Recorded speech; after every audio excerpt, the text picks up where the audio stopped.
오늘 우리에게 주신 하나님 말씀 신약 성경 데살로니가 전서 말씀입니다.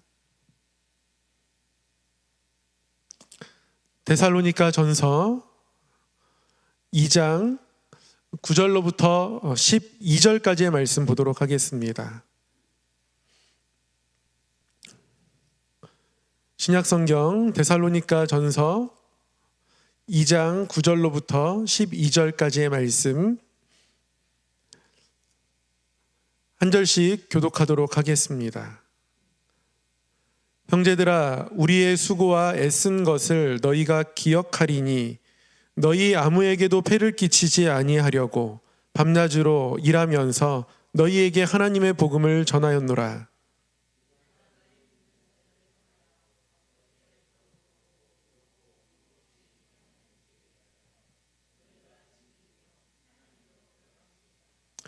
너희도 아는 바와 같이 우리가 너희 각 사람에게 아버지가 자기 자녀에게 하듯 권면하고 위로하고 경계하노니 이는 너희를 부르사 자기 나라와 영광에 이르게 하시는 하나님께 합당히 행하게 하려 함이라.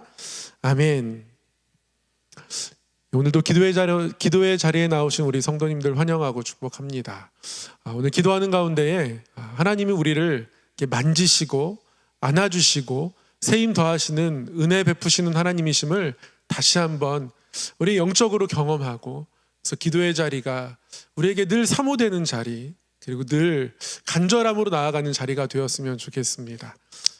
오늘은 합당히 행함이라는 제목으로 함께 말씀을 나누고 기도하도록 하겠습니다.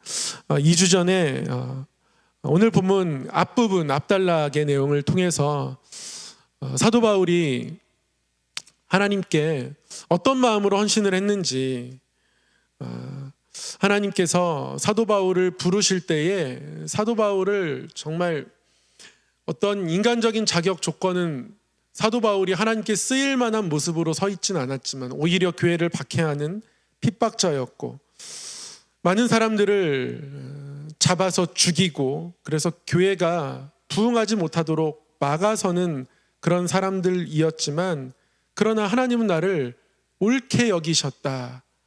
하나님이 나를 많은 사람들 가운데 특별하게 선발해서 부르셨다. 그것이 귀해서 하나님 앞에 삶을 드리는 그런 마음이 그에게 있었다. 이런 이야기를 함께 나누었습니다. 그 뒤에 부분을 또 읽다 보니까요, 뒤에도 사도 바울의 귀한 마음, 우리가 품어야 될 마음을 또 우리에게 보여주고 있더라고요. 세상 모든 물건에는 저마다의 가치가 있습니다. 어떤 것은 우리가 그 가치를 잘 아는 것도 있고요, 어떤 것은 그 가치를 잘 모르는 경우도 있습니다. 아프리카에서 그 원주민들이 놀고 있는 모습을 정복자들이 또는 정착민들이 가서 보니까, 유럽인들이 가서 보니까 아이들이 이렇게 다이아몬드를 가지고 돌 던지기 하고 뭐 이러면서 놀고 있더라는 거죠. 그 원석이 너무 귀한 건데 근데 아이들은 그 가치를 잘 모르죠. 그래서 초콜릿을 주고 사탕을 주면서 바꾸자고 했더니 아주 그냥 주저함 없이 한번 맛본 이후에는 더 바꾸자고. 그 가치를 모르기 때문에 그렇죠. 아이들에게, 어린 아이들에게 5,000원짜리를 주건 1,000원짜리를 주건, 또는 정반대로 10,000원짜리를 주건 50,000원짜리를 주건 그 가치를 잘 분별하지 못합니다. 어떤 아이들은 어릴 때는요, 1,000원짜리가 약간 핑크빛이잖아요. 색깔이 더 예쁘지 않습니까? 저희 눈에는 당연히 50,000원짜리가 더 좋아 보이는데요, 아니에요. 이 막 3살, 2살 이 어린 아이들에게는 50,000원짜리보다 이 약간의 핑크빛을 가진 이 1,000원짜리가 더 예뻐 보이기도 하더라는 거죠. 가치를 잘 모르는 경우가 있습니다. 우리 삶 속에서도 그런 경우가 있죠. 창작자는 아주 큰 가치를 그것에 두었는데 사용자는 그 가치를 잘 모르는 경우가 있습니다. 저희 딸에게 아이패드 사줬거든요. 공부 열심히 하겠다고 이거 사주면 이것을 인강 들으면서 필기하면서 아이패드 이거 가지고 성적을 이만큼 끌어올릴 것처럼 그렇게 얘기를 하더라고요. 1년 동안의 긴 투쟁 끝에 그녀가 저에게서 허락을 받아내서 이제 아이패드를 사줬습니다. 그런데요, 아이패드 가지고 주로 하는 거 보니까요, 공부 잘 안 하는 것 같아요. 주로 유튜브 봅니다. 그거 보라고 사준 거 아닌데 제 의도와는 다른 쪽으로 아이패드가 그게 굉장히 많은 기능을 탑재하고 있는데 제 딸의 손에서는 그것이 그 기능을 온전히 발하지 못합니다. 이거 가지고 어떤 사람들은 영상을 편집하고 그것으로 소득을 벌이기도 하고 뭐 설계도 하고 이런 일들을 합니다. 굉장히 여러 가지 기능이 있는데 그것들을 잘 사용하지 못하죠. 그러니까 그것의 가치가 누군가에서는 점점 감소해 갑니다. 그래도 위안을 얻는 게요, 이게 더 가치가 하락하면 누군가에게는 냄비 받침으로 쓰이는 경우가 있습니다. 그러려고 만든 게 아닙니다. 이게 스티브 잡스가 정말 보면 고칼 노릇입니다. 그러려고 만든 게 아닌데 냄비 받침으로 쓰는 경우가 있고요. 아이패드가 아니더라도 가끔씩 보면 이렇게 신방하다 보면, 제가 저희 교회에서는 아직 그런 경우를 못 봤지만 그 생명의 삶 있지 않습니까? 말씀을 묵상하는 생명의 삶에 이렇게 동그란 인이 찍힌 경우가 있었어요. 뭘까요? 맞습니다. 냄비 받침으로 사용이 된 거죠. 물론 말씀 묵상도 열심히 하고 또 겸하여서 냄비 받침으로 쓸 수 있지만 그렇게 사용되는 경우죠. 가치가 뒤집히는 경우도 있습니다. 다이너마이트가 노벨에 의해서 발명되었을 때 사실은 노벨이 기대했던 바는 그 광부들이 채굴을 위해서 너무 힘든 노동을 해야 하니까 그 수고를, 그 힘듦을 조금 덜어주기 위해서 다이너마이트를 개발하지 않았습니까? 그러나 후에는 이것이 전쟁에 사용되죠. 가치가 뒤집히는 경우가 있습니다. 우리에게 복음이라는 것은 어떨까요? 하나님이 우리에게 복음을 주셨을 때 이 복음이라는 것 자체가 가진 가치가 있습니다. 이 가치가 우리 삶에서 어느 정도 살아있는지 오늘 말씀은 어떤 가늠자의 역할을 우리에게 해주는 것 같습니다. 사도 바울이 데살로니가에 편지하면서 사도 바울이 그들을 얼만큼 사랑하고 아꼈고 하나님 앞에 얼마나 귀한 마음으로 복음을 전했는지를 이야기하면서 오늘 말씀에서는 사도 바울이 자비량 선교를 이야기합니다. 9절에 이렇게 말씀해요. 형제들아, 우리의 수고와 애쓴 것을 너희가 기억하지 않느냐. 아무에게도 폐를 안 끼치려고 밤낮으로 일하면서 너희에게 복음을 전했다. 이렇게 말씀하고 있습니다. 그러니까 사도 바울은 데살로니가의 복음을 전하면서 생활비 전체를 그 누구에게도 기대지 않고 누구의 집에도 머물지 않고 천막 만드는 일을 하면서 자기가 가진 어떤 재능을 가지고 일하면서 복음을 전했던 것 같아요. 그 이유는요, 폐를 끼치지 않으려고, 아무에게도 경제적으로 부담 주지 않으려고 그렇게 했다 합니다. 이런 사도 바울의 모습을 본받아서 지금도 자비량 선교로 목회하시는 분들도 종종 계십니다. 저희 노예에도 계시더라고요. 에어컨 설비 일을 하시면서 주말에는 또 목회를 하시고, 저도 한때는 그런 것들을 이렇게 생각해보고 고민하고 한 적도 있습니다.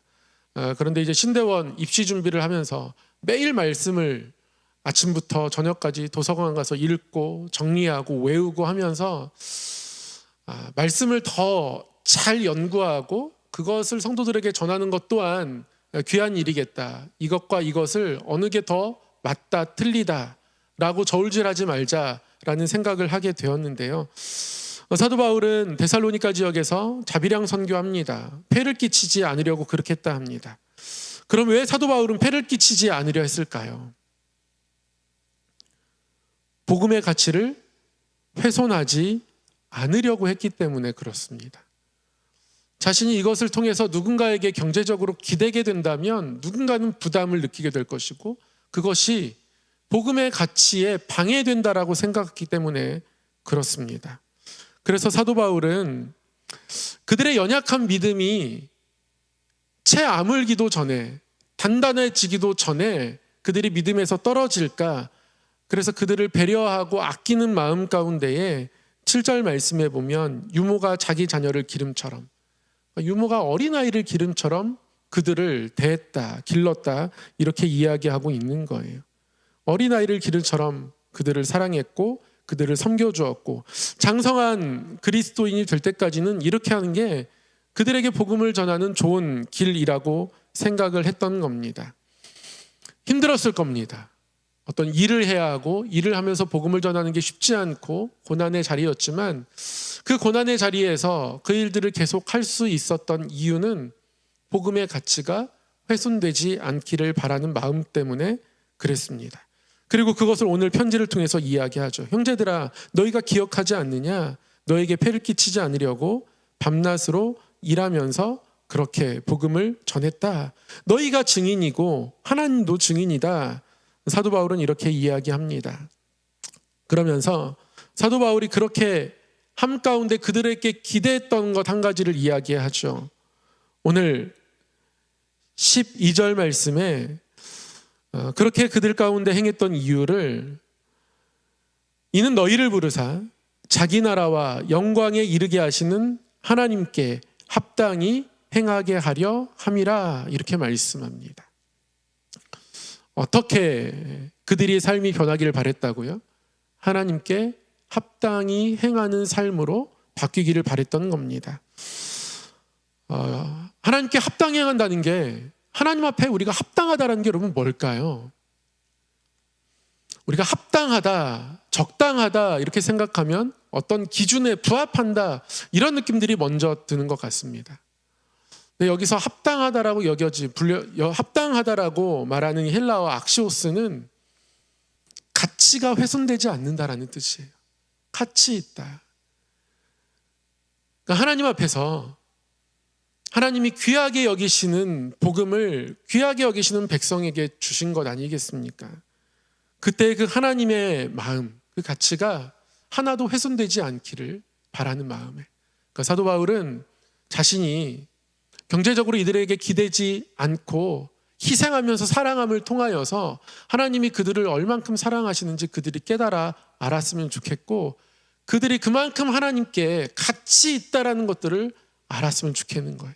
그리고 그 가치를 깨닫는 순간 그 가치에 합당한 삶이 이루어지는 것이죠. 가치를 깨닫지 않으면 합당한 삶이 이루어질 수가 없습니다. 아이패드가 어떤 기능을 가지고 있는지 이것으로 무엇을 할 수 있는지 분명히 알고 있어야 그 가치를 알면 알수록 그것에 합당한 어떤 용도를 그가 빛을 발하게 되는 거죠. 그리고 그때 비로소 더욱더 그 스스로도 기뻐하게 됩니다. 제가 대학에 들어가가지고 그때 막 이제 이메일 같은 게 생겨나기 시작했습니다. 저는 그 전에 집에 있는 그 커다란 컴퓨터를 가지고요. 그때 뭐 286, 386, 486 이렇게 컴퓨터가 발전하고 있을 때인데요. 그때 제가 컴퓨터를 늘 가지고 했던 것은 딱 한 가지입니다. 야구 게임. 컴퓨터 가지고 늘 야구 게임 했습니다.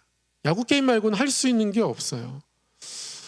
컴퓨터를 가지고 뭐 도스를 배워가지고 명령어를 입력하고 그 안에 뭐가 들어있고 뭐 이런 거를 보는 게 별 의미가 없습니다. 실생활에 도움이 되는 게 없어요. 그래서 도대체 컴퓨터는 뭐 하는 기계인가? 게임할 때는 오히려 그래도 조금 낫고 근데 게임도 막 흑백 모니터고 이러니까요. 차라리 친구네 집에 있는 게임기가 더 재미있습니다. 컴퓨터가 굉장히 뛰어나다라고 하는데 도대체 뭐에 쓰는 거야? 모르다가 제가 대학교 들어가서 선배의 도움을 받아서 제 컴퓨터에 한글 2.0을 설치하게 되었습니다. 그리고 나서 열심히 연습해가지고 드디어 타자가 200타를 넘어서게 된 거예요. 컴퓨터도 달라 보이고요. 저를 사용하는 저의 가치도 다르게 되더라고요. 저는 타자 200타 치는 사람이 되었습니다. 나름대로 목표도 생겼어요. 300타를 넘어서 우리 과에서 타자가 제일 빠른 사람이 되었으면 좋겠다라는 목표도 막 생겨나게 되더라고요.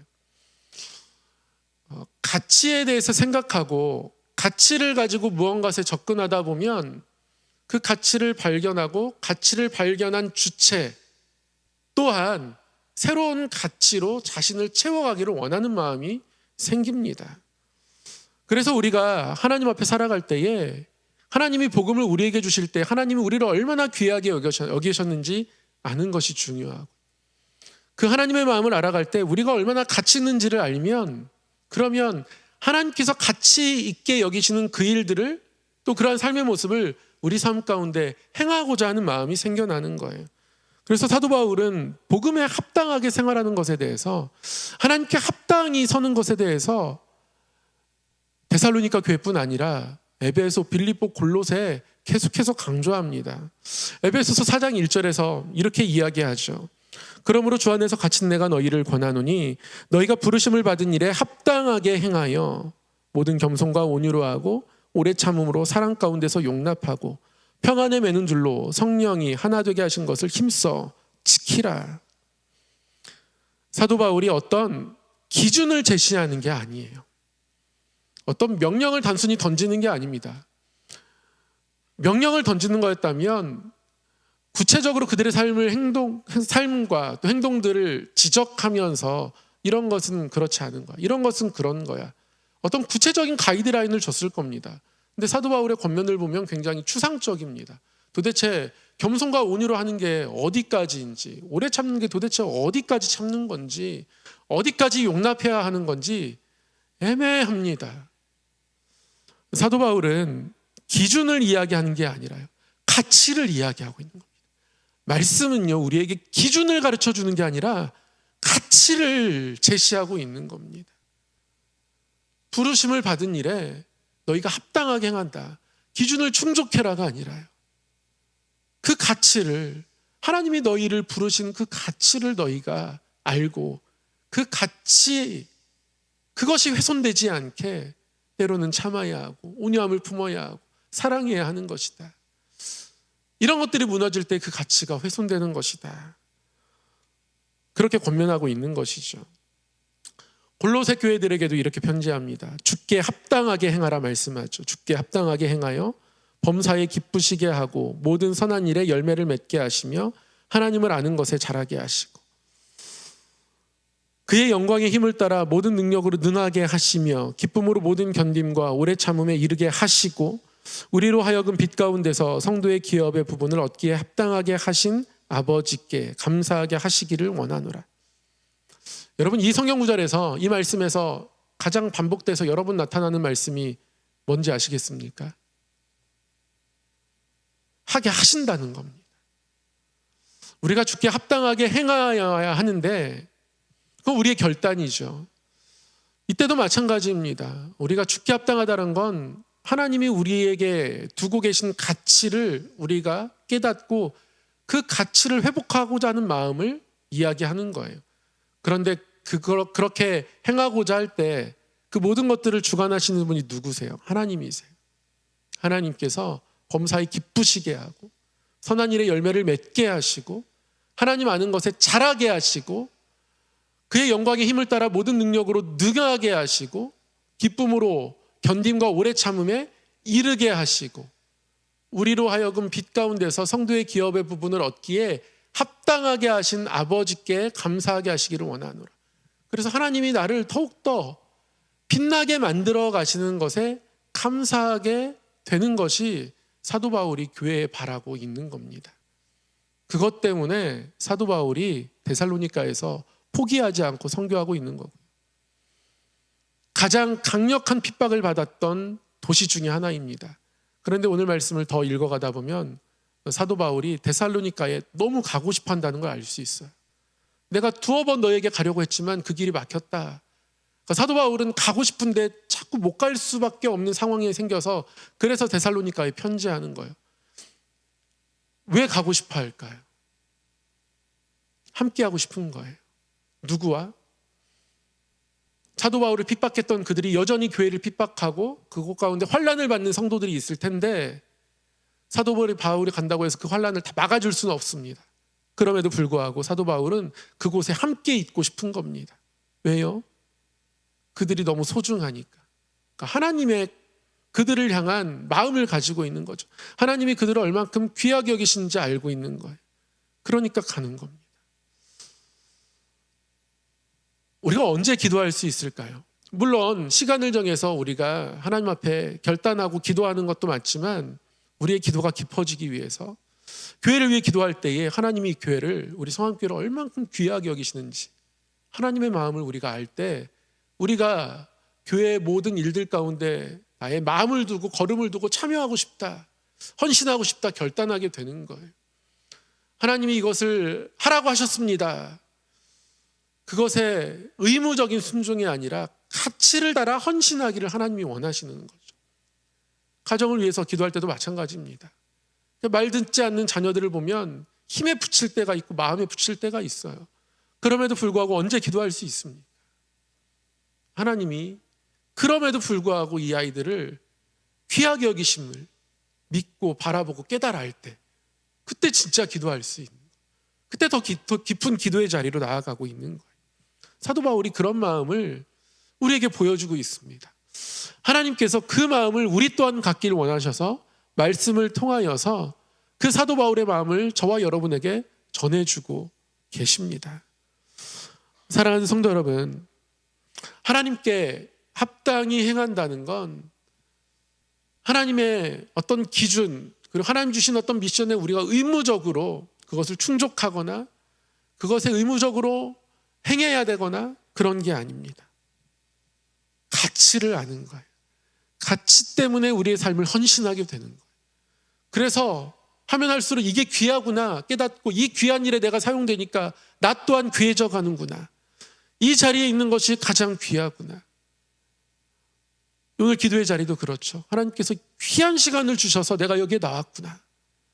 이 하나님의 마음을 알 때 그때 이 자리에 앉아있는 우리의 한 사람 한 사람은 그 누구보다도 지금 빛나고 있는 겁니다.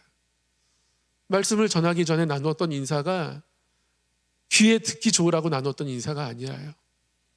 그것이 성경이 말씀하고 있는 우리의 모습이기 때문에 그렇습니다. 오늘 이 시간 하나님께 기도하며 나아갈 때요, 하나님께서 우리의 삶을, 우리의 가정을, 또 우리 교회를, 이 나라 이민족을 얼만큼 귀하게 여기시는지, 그리고 그 귀함 가운데에 나의 삶과 나의 걸음을 두기를 원하고, 그래서 우리가 더 하나님 앞에 아름답게 빛이 나고 가치 있고 그러한 삶을 더욱더 바라보고 구하며 나아가는 그러한 성도의 삶이 되기를, 또 마음이 되기를 간절히 소망합니다. 사랑의 하나님 아버지, 저희를 귀하게 여기시며 사랑하여 주셔서 이 귀하고 복되고 아름다운 기도의 자리에 부르심을 감사합니다. 하나님 아버지, 우리의 삶 전체가, 우리의 가정이, 일터가, 우리 성함교회가 하나님 앞에 그 부르심과 그 복음에 합당한 교회이고 우리의 삶이 되기를 소망합니다. 하나님의 마음을 아는 자 되어서 하나님 앞에 더욱더 귀하게 드려지고 우리의 삶이 하나님 앞에 더욱 밝게 빛나는 길들이, 또한 그 마음이, 삶의 자리가 어디인지 무엇인지 깨닫게 하여 주셔서 더욱 하나님 앞에 빛나고 아름다운 성도의 삶으로 살아가도록 인도하여 주시옵소서.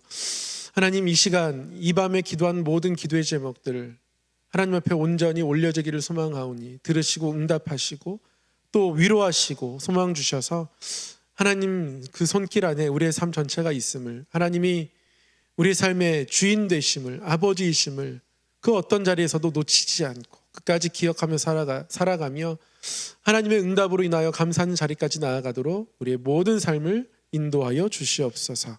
감사드리옵고 예수님 이름으로 기도드리옵나이다. 아멘.